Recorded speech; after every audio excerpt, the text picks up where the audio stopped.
अस्सलाम वालेकुम, मैं हूं आपके साथ अब्दुल रहमान और आप देख रहे हैं न्यूज़ टीवी। न्यूज़ टीवी में आप लोगों की शिरकत का, देखने का और व्यू करने का बहुत बहुत शुक्रिया। अगर आपने न्यूज़ टीवी को अभी तक सब्सक्राइब नहीं किया हुआ तो सब्सक्राइब के बटन पर क्लिक करके सब्सक्राइब कर लें और साथ वाले बेल आइकॉन पर क्लिक करें ताकि हमारी नई आने वाली वीडियोज़ के नोटिफिकेशन आपको मिलते रहें। तो चलते हैं वीडियो की तरफ। आज हम बात करेंगे किशमिश के वो फ़ायदे जो आप नहीं जानते। हम खुराक के तौर पर कुछ भी इस्तेमाल करते हैं, इसके लिए हमारी सेहत को बरकरार रखने में एक अहम किरदार होता है और आम तौर पर हमारे घरों में खाने पीने की मुख्तलिफ अशिया पाई जाती हैं, लेकिन इन्हीं अशिया में एक छोटा सा खुश्क मेवा किशमिश भी होता है जिसकी अफासियत से हम नावाकिफ़ हैं।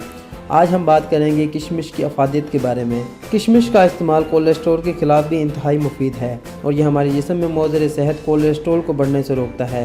इसके अलावा किशमिश के इस्तेमाल से वज़न में कमी करने में भी मुआवनत मिलती है क्योंकि इसमें कार्बोहाइड्रेट्स भरपूर होते हैं जो कि भूख के एहसास को कम करते हैं। किशमिश दांतों और मसूड़ों को भी मजबूत करती है।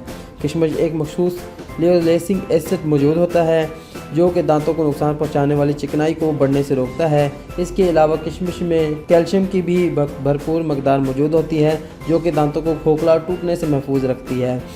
इसके अलावा किशमिश हमारे चेहरे की जल्द के लिए भी इंतहाई मुफीद है और ये इंतहाई तेज़ धूप में हमारी जल्द को नुकसान पहुंचाने वाली शुआओं से बचाती है। इसमें अमाइनो ऑक्साइड की वाफर मकदार मौजूद होती है जो कि जल्द को बहाल करने में मदद अदा करती है। दोस्तों, अगर आपको हमारी वीडियो अच्छी लगे लाइक शेयर कमेंट ज़रूर करें और ऐसी वीडियोज़ के लिए हमारे चैनल को सब्सक्राइब करना भी ना भूलें। मिलते हैं नेक्स्ट वीडियो में। अल्लाह हाफिज़।